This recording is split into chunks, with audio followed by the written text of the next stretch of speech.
Hello everyone and welcome back to another round of Tuesday Night Legacy. We're digging back into the vaults for this one. This is a match coming from June 28th of this year. This is Jeskai Control versus Blue-Red Aggro. On the left we have James playing a Jeskai Control deck. This is of course a classic control shell using counter spells and removal magic to make life very unfun for your opponent, and then playing a single win condition. Maybe it's the Wandering Emperor, maybe it's a Timeless Dragon that you've eternalized, or maybe it's breaking your opponent's will with a Narset into a Day's Undoing. You never know. But mostly this is a deck known for controlling and drawing cards. On the right we have Andrew playing a Delver deck, but even though it does run Delver, this is more of an aggro deck. It doesn't actually run any of the Murktide Regent. Instead, it is the Ledger Shredder, which is a pretty good card, and the Sprite Dragon. So this is always getting counters whenever you're casting, say, something like Expressive Iteration or Ponder, or your free cast in Mishra's Bauble,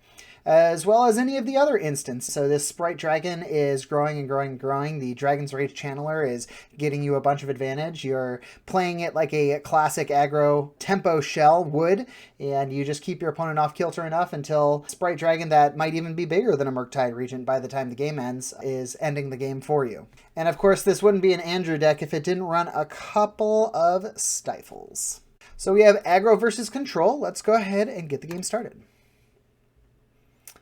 Believe we have Andrew on the play here. He's going to start off with that Volcanic Island into the Dragon's Rage Channeler, getting the Surveil trigger.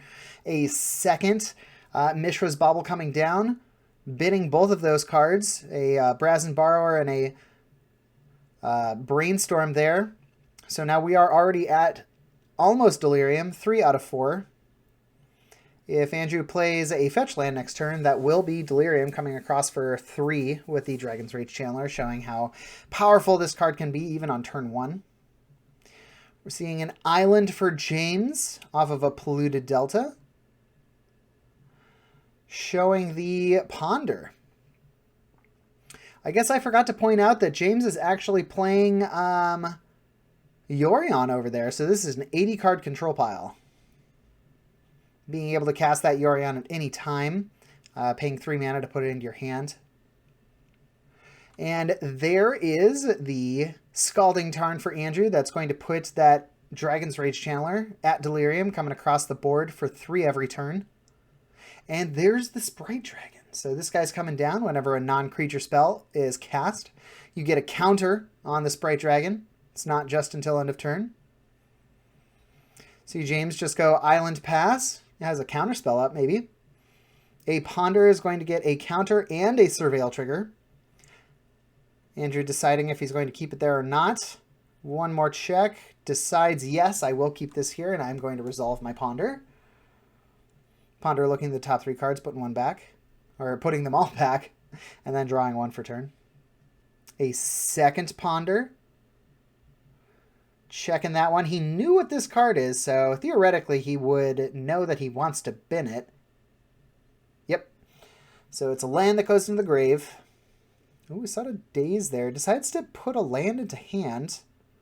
Gonna be a mountain, a second Dragon's Rage Channeler, and a Mishra's Bauble is going to...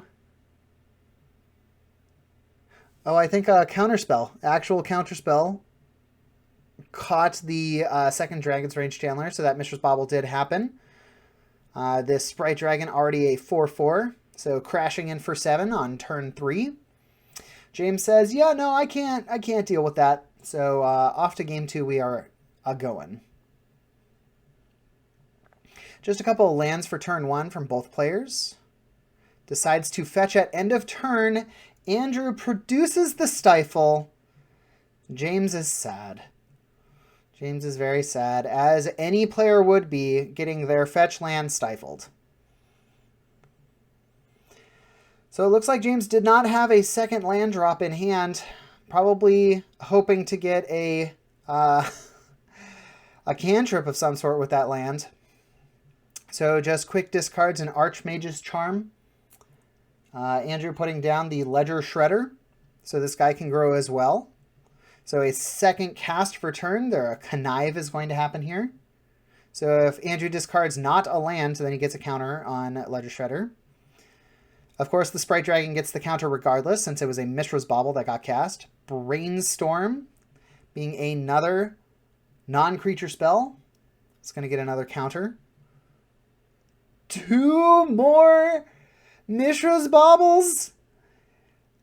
And yeah, and James is going to concede to that, and that is the end of our match.